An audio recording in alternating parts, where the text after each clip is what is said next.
Okay, so first of all, Tuesday is 2 circuits. I'll split you guys up. We'll do 1 circuit for 20 minutes, and then after that we'll switch, and you guys will do the second circuit, whichever that is, for 20 minutes. Today is gait cycle mechanics. So we like to mimic everyday movement. When we're walking and running, it's always contralateral. When you throw a ball, when you, I don't know, shoot, you have, I guess when you shoot basketball. Huh? Did I play softball? Okay, so I hit a volleyball with my right hand, but I shoot left-handed. Are you recording this, Gina? I am. It's good to know. It's a Shannon highlight day. I don't know. Thanks, James. I just know that whatever hand it is, I'm athletic. Yes. So we work on gait cycles. So think of everything today. Be mindful about using opposite contralateral movements. So most likely today, when in doubt, it's going to be opposite hand and foot. Our first move is a banded plyo press. And we're starting, so we're going to start with the same hand and foot to start with, because when we end, we're going to end contralateral. So we're stepping and pressing. So we're kind of pushing this shoulder back so we get full extension. One thing we want to watch out for here is that you go grab the band and you think, oh, I'm so strong, and you kind of get out here and you can't fully extend into that shoulder. We want to make sure that we can fully extend and get that full range of motion through our core and through that shoulder. So if the band is too tight that you can't extend fully, either walk it in a little bit, take a little bit of tension off, or change the band that you're using. We want that range of motion to be fully extended. So then you're going to grab, after that, a landmine. We've got a landmine clean switch and press. So my right foot is forward, I'm in that split stance. I'm going to grab this landmine with my left hand, and as I come up, I'm going to switch and pivot my feet. I don't actually have to move my feet at all. I just have to pivot those hips so that they're square to the rack. Okay, so I'm here, I'm starting contralateral, my right foot's forward, I grab with my left hand, and now I'm ending contralateral, my left foot is forward and that landmine's in my right hand, okay? So, just try and pick a weight in the beginning that you get the motion down really well, because we also, when we end, we want to make sure that when we end, we're not out here, we want to be fully extended and have our head down by our arm so that our spine, instead of being swayed in our back, if we go down and we push that shoulder, it straightens out that spine, okay? And it allows that stack of our spine. Then we go into a banded bicycle crunch, the band. So we'll have a band around our feet. Okay, we'll be in that tabletop position. So we want to breathe in.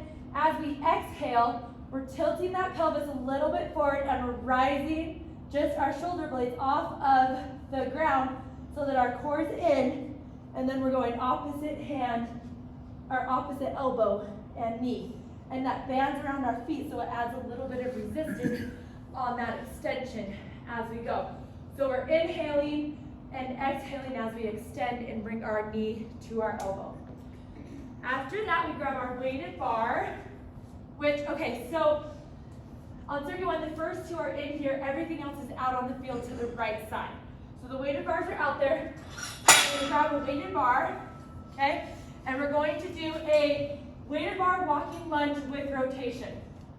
So we're here, we're going to lunge and rotate over that forward knee, and then come up and alternate, and then alternate and rotate over that other knee. Here, okay, and it's really easy because you can see your knee. If you see your knee kind of following that bar and coming out, push against that abductor, that inner thigh. We want to make sure that our leg from our hip to our knee is a nice straight angle, and this knee is over, behind that toe, and then we rise up and alternate that lunge, okay? So we've got 16 of those alternating. Then we have our plank under toe touch. Here, we're in that tabletop position, okay? Then we're going to bring our legs, so if I'm going with my right leg, it's gonna go under. I'm gonna rotate on this shoulder, touch that toe, and then come back into that tabletop and alternate. Rotate, okay, touch that toe, and then come back under. People tend to really speed this move up. Slowing it down is much, much better, especially on that rotation. I was just saying to someone in the other class, if you leave your hand on the ground as long as possible, it'll help stabilize. I see a lot of people that will lift this hand up and try and rotate, and you're gonna hurt that shoulder. So leave both hands on the ground as long as you can while that hip rotates. And then touch and come back. Does that make sense?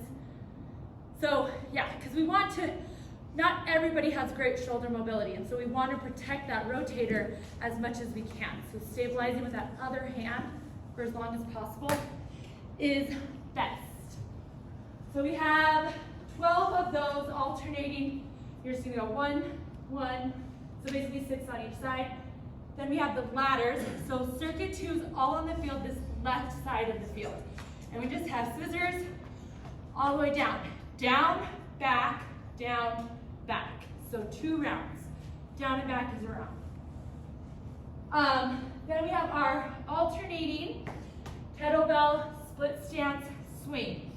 Okay, this is about the hinge in your waist.